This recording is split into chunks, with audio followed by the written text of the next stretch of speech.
It's very good that the speaker before me finished ahead of time. The way Gopal was going, I was not about 10 minutes in my talk.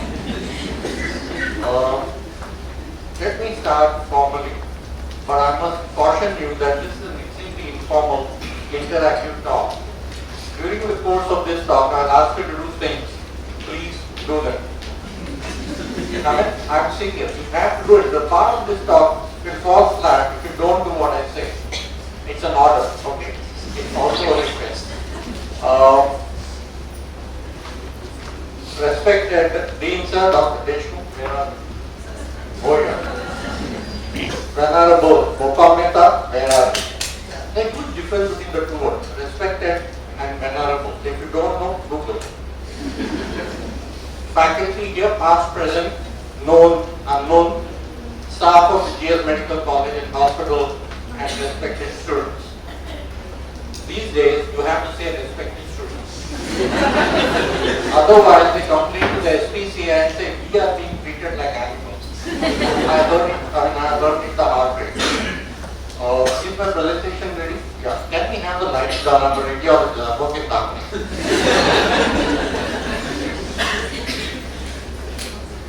yeah, that's fine. Yeah. It's always the wrong light that's the one.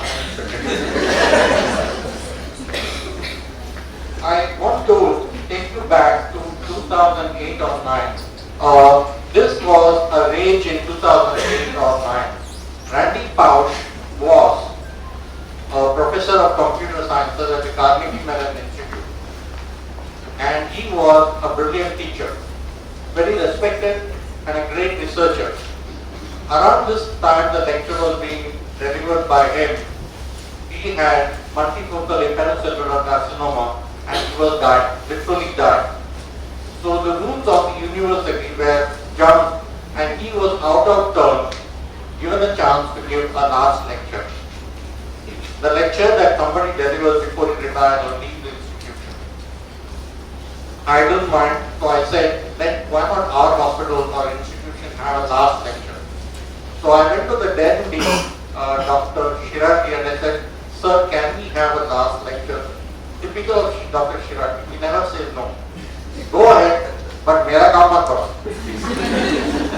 So we are toying with this idea of last lecture, and around that time Dr. Dilip Karnat. If you don't know Dr. Dilip Karnat, you are not a physician.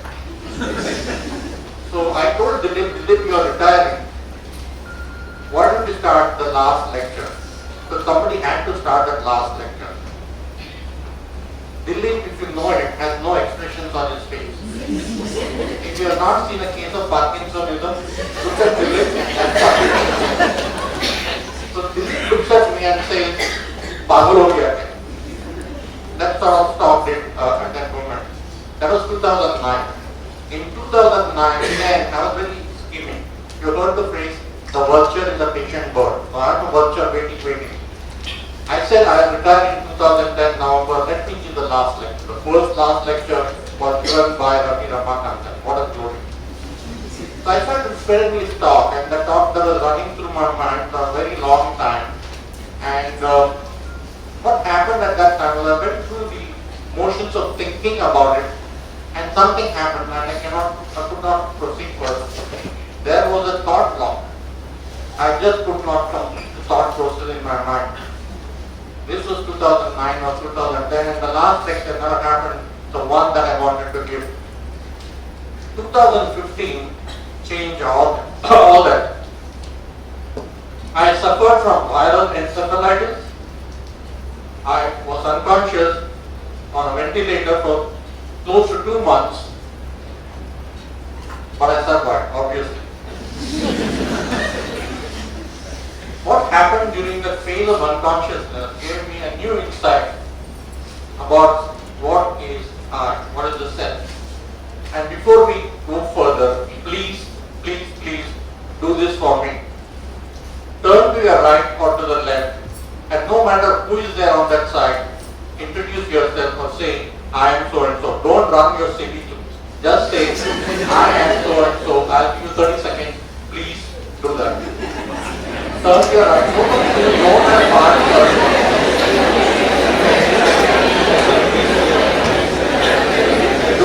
self-answer, hold your lightness and just I'm wrong.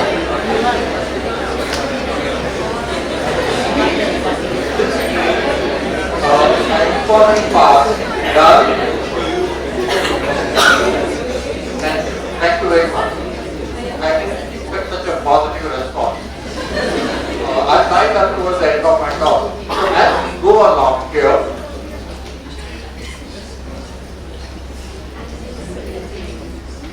so this is what happens. I never give, I can't see it here.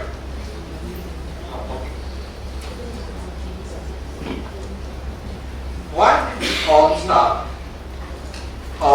This is a very holy mountain in a place called Tiruvannamalai. That's long, complicated Tamil Nadu. Tiruvannamalai happens to be my hometown. My mother's hometown. I'm an authentic, unadulterated Mumbaiker, Shuddha Marathi Bolun. So, in this place, Tiruvannamalai, which is deep down in South India, there lived a great saint called Ramana Maharishi. Many of you may know it. If you go to Tiruvannamalai today, they are swarming with foreigners, more foreigners than Indians, because they are not propagated as a great holy place. Now this Ramana Maharishi has this smile on his face, and he has this reputation, for God's sake, what is going on, of asking this question. This script is in Tamil, my mother tongue, I saw her manage to read it. This is Na Ya.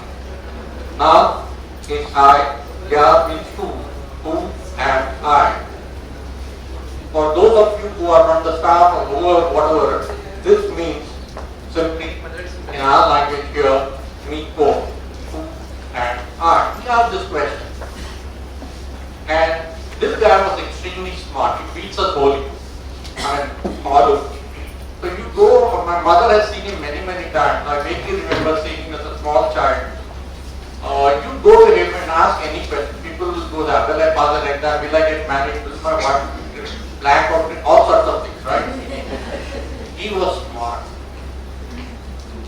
It is reported and it is true that he never ever talked, except to foreigners, right? So when you ask him a question, he would smile. Many professors do that.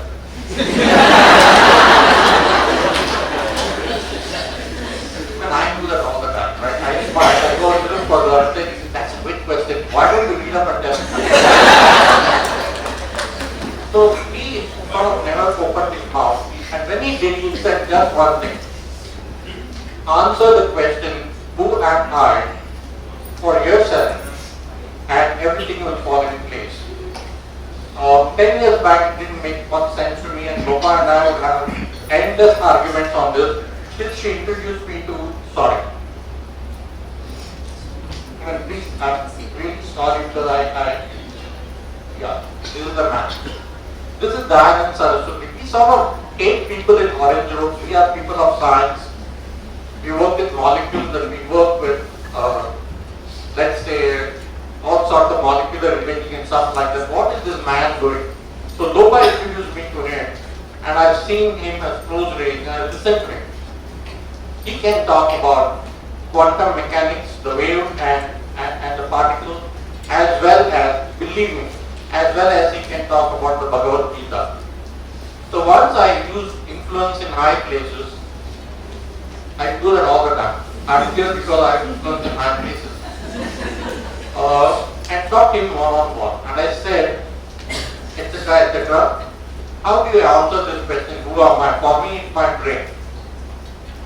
And then he told me a story. There are people who walk around the world asking that question, who am I, who am I, who am I, who am I? And they keep thinking that if they keep asking that same question, they'll get an answer. There are smarter people who will go to him and ask him, who am I? And that fellow will say, idiot, if you don't know who you are, how will I know? This guy says, he doesn't know. I will go to her, she knows the answer. Kya baat hai? She also doesn't know the answer. So he said said something very profound. He said, who am I is not a question. It's a topic for discussion and discourse. And that sort of is what I'm trying to do now. I hope you'll join me on that journey and we'll see where it takes us. So that's Tiruvannamalai down in South India. We move on to San Diego, California. And this amazing lady, if you have a chance to watch her on YouTube, there are a whole lot of lectures called as Patricia Churchill. She is the first neurophilosopher in the whole world. Trained as a physician because she wanted to do neurophilosophy.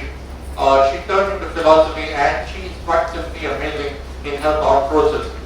So the question of who am I is right across philosophy, across neurophilosophy, and in, for example, our own philosophy in multiple regions is possible.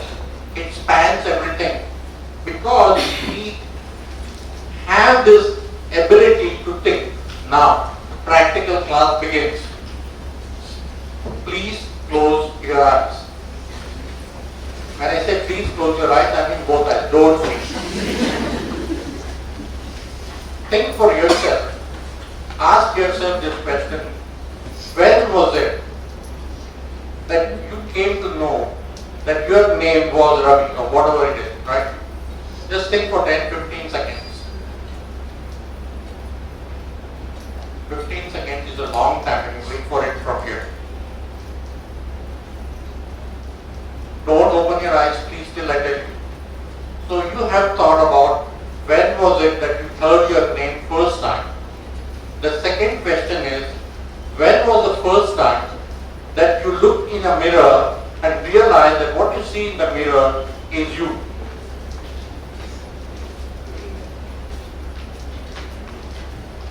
Seven, six, five, four, three, two, one. Lift off. Please open your eyes.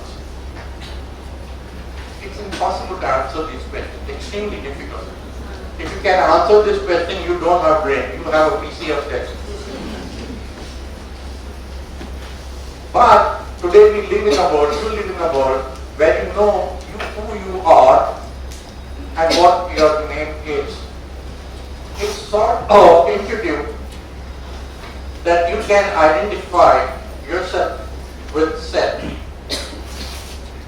This has gone into the realm of neurology and molecular imaging, and clinical psychologists are ingenious people. They come out with very, very different technology and experiments to look at how this concept of anything comes along. And now we are talking about the concept of self. They said that if a particular person, let's say any cockroach for example, or anything that flies around your feet, any damn thing, creature, can identify itself in the mirror, it's a reward creature.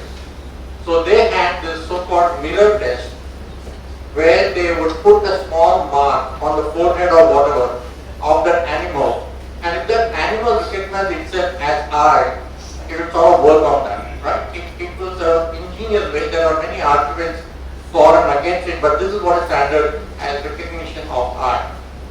There is a single report where a fish could recognize itself. Whales do this all the time. We move on in evolution where we come to monkeys.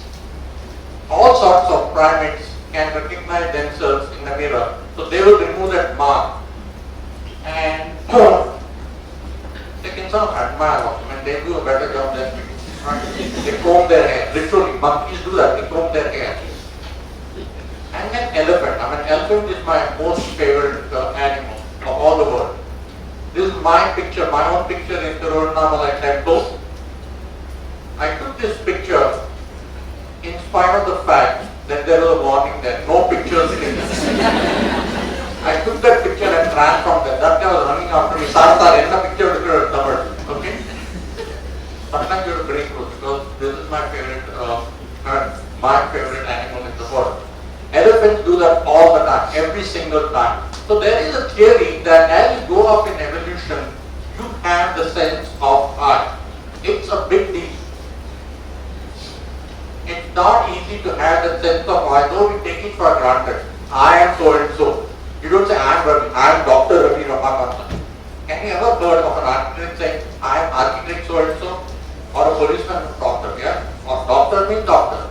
You should listen to Bhavin Jankaria when he talks about the hubris of medical practice. Google that word if you don't know. Anyway, that's beside the point. So we have the situation where some animals are able to recognize themselves, bachchu. By the age of 2 years, in our family there is a tradition that bachchu ko mirror ke samne dikhana nahi, ek saal ke pehle. Do not show children in front of the mirror before they are 1 year old. By about 2 years or so, they can recognize them in a mirror. And all of this has to be researched. People want to know why is this happening. And as we get into the realm of research, this is my selfie. I was way ahead of you guys. This is that phone, right? This is a 20 lens Rolleicord camera. I'm looking into the water tank of a mirror. I'm sorry, the water reflection in a water tank, and this is my own self. This is my own self. How do I know? There are no identifiable marks, but my brain has the memory of having taken it when I was in second MBBS or whatever. You know, you're jobless if you're in second MBBS.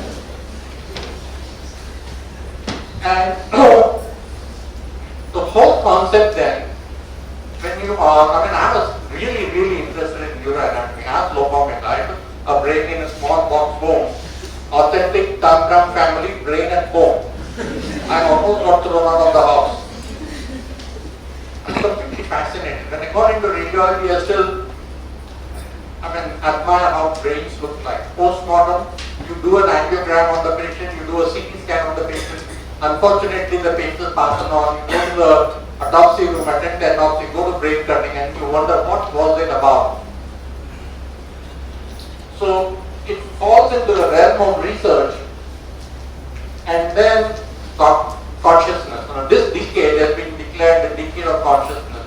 No one in the world knows what consciousness is about. There's an unbelievable amount of research happening.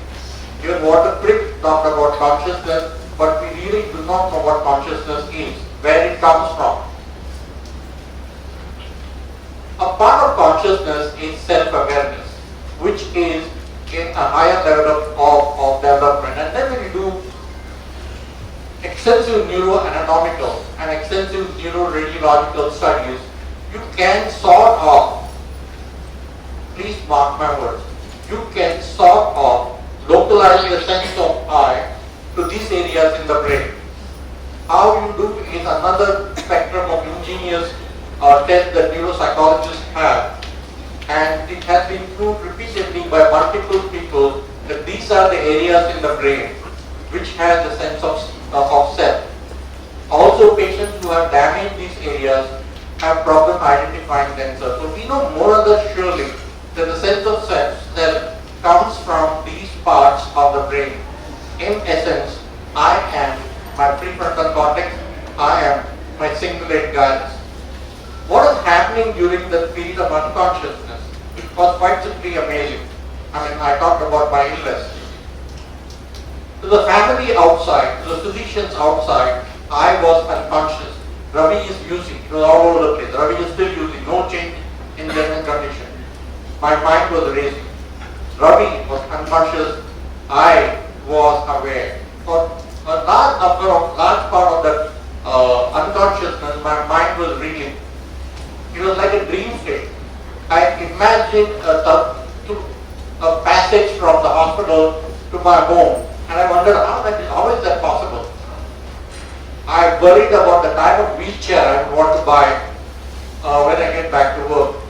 At no time, it's quite simply amazing that the thought of death came to my mind.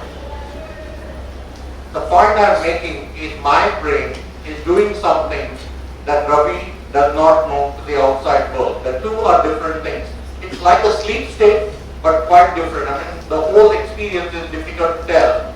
And there are instances where my family says, impossible for you to know this. How do you know this? You are unconscious. So the brain and Ravi, I and Ravi are quite different. I can say that with confidence because I have gone through it. But the brain is all that matters as far as I am concerned. That is the state of awareness that the brain gives you. A damaged brain will obviously give you a different state of awareness. So these are the functional MR studies that have been known, and it's been shown repeatedly as a particular part of the brain is really active when you want to know self-awareness. And when you talk of brain, I work with machines. I mean, my engineers work with machines. And you have a radiology equipment, for example, a Bartlett angiography unit. One plane is not working. The easiest way to find fault is to swap the parts. So they take out one printed circuit board that's from a part that is working, put it in that, oh yeah, I got it, we'll order from Germany, so on and so forth. So it's a very intuitive way of solving problems. So this guy, Robert Boyd, was a maverick American neurosurgeon. He is the first in the world, as far as we know. Russians claim they were first. It's always the same case. We went to the space first Russians, we went to the space first Americans. So he was a maverick American neurosurgeon who did head transplant. He transplanted a head of a monkey to another monkey and then complete outrode the whole world. But his argument was very simple. If there is a patient with Duchenne muscular dystrophy and the body is gone, I can give him a new body. I am not doing a head transplant, I am doing a body transplant. That sort of is an argument, but it's been going on and on. But in the literature now, we still don't know where it is going, because there's a lot of secret going on in China, Russia and Japan. We don't know what exactly is going on. But it's a question of time before this type of transplant will happen. The spinal cord is the last barrier. There are ways of now gluing the spinal cord, and maybe in your lifetime you will see body transplant or head transplant. This monkey which was first transplanted lived for 2 minutes. It moved its legs and even suckled at milk. So that was possible with animals, and a head transplant was done. Obviously on the right is Ravi Ramakandan. On the left is Shekhar Bojra. Dr. Bojra, will you please stand up? Where are you? No, they can't see your hand. I said stand up, you are younger than me. Now Shekhar will be the recipient of the award that you have now, and he's a dear friend. And this is what we did most of our working life. Sitting outside the canteen cutter, having tea and coffee. Shekhar has strong black coffee. The only person in the whole world to have strong black coffee. So we were sitting there at the cutter, just saw, he's a spine surgeon. If you want an appointment for him, come go through me. I get a commission on that. Essentially, we've been doing transplants on animals. What will happen if you do it on human beings? What if this happens? The answer is very clear, absolutely clear. Shekhar would be a bad radiologist, I would be a very spine surgeon. Close your eyes. For a moment, think for yourself. What will happen if there is a head transplant? 5 seconds. I mean, I've thought about it again and again, and I have an answer to that. Like I said, I will become a spine surgeon. My body will become a spine surgeon, and Shekhar will become a radiologist. Please open your eyes. When I talk about this to multiple people, including Lokometa says you are mad too. Or if you look at the sky and say, hey, Bhagwan. That's why I said venerable. He keeps up Bhagwan all the time. Bhagwan is God. Okay? People talk of heart as the being of everything. If they were so, what happens to people who are at heart transplant? Nothing happens. They live or they die. They don't change. So the concept of the fact that we are what our brain makes up is clear from all medical evidence, all scientific evidence. It's a mental barrier that we have overcome that and believe that we truly are the brain. This is me, okay? 1.5 years. How many of you said so cute? All the cuteness ended there, that's all. I'm here in front of you, talking about some esoteric topics. So as we have looked at all images imaging that is available, all the evidence that are available, it's extremely simple.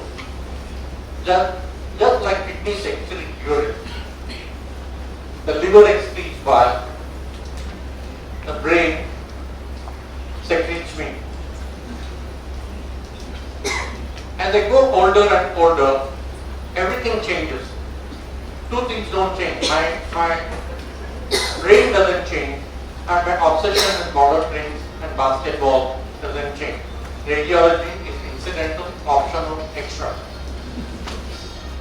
It's the brain that has these memories. I have memories for most things here, not everything. I mean, the first picture I have no memory, but the rest of it I can recall. Even now, after that episode of encephalitis, it's all I am, what my brain makes me. My own convinced argument is that there is no separate mind, there is no such thing as soul, and no separate thing as self. Dopa is going to kill me. I have my bill already written. It's just the brain that we have that makes us 1,500 grams of jelly, 100 billion neurons, a trillion synaptic connections make me, make you. And at the end of this lecture, your synapses are different from what they were at the beginning of the lecture. It's all up here in the brain. So when you close your eyes and look at yourself, if you are convinced of my argument, you will know that you are just the brain. And what you see outside is an imagery that is created by the brain. And our ancients used to use the word Maya for this. Jagat is Maya. The whole world, the whole universe is an illusion created by the brain. All medical students here, you know how vision works. It goes to the occipital cortex and you see. For God's sake, what converts that signals in the neurons into the image that you see? No one knows. There is a funny word called quela. The process of seeing is called the quela of seeing. No one really knows that, how the brain works and what we see, how that experience is there. That experience is for real. And you can use this unusual oxymoron, real illusion. It's an illusion created by the brain, and that's all we are. And I keep thinking about it, that now that we know, and if you believe me, now that you know that we are just the brain that we have, why do we fuss over everything that we see? मेरे को first नहीं मिला, उसको first क्या को दिया? मेरे को gold नहीं मिला. That small-mindedness is completely irrelevant. What does it translate as physicians? Future, past, or present? Our job is to take care of patients. And in doing so, we have to follow my great guru of all medicine, the father of modern medicine, William Osler. This is what Osler says. And I truly believe that as physicians, we have to give more than we get. In our oration, it is talked about holistic development of a physician. At 25 and 30, you may not really understand what exactly is going on in my mind. As you grow older, this may sort of sink into you. You may or may not believe what I say. But at 65 or 67, this is what I feel. The job of a teacher is to initiate his or her students on a path that may go anywhere. I hope that I have initiated you in a different thought process, which may grow, which may sink, but I have done the pointing. It's for you all to take the direction and do what you want. Thank you very much.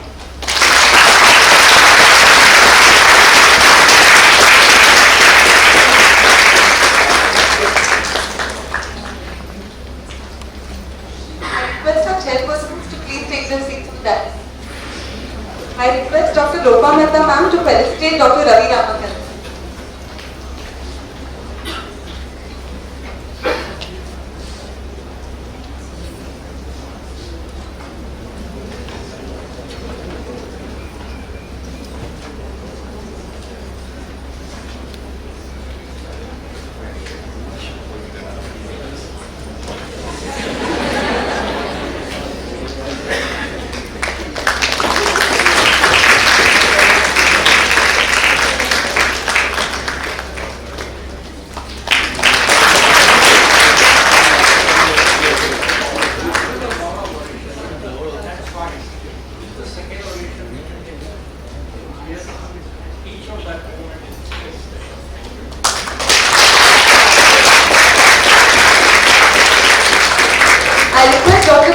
Trust, Honorary Secretary, Gossamer Alumni Association, to present the mementos to Dr. Lopa Mehta as a token.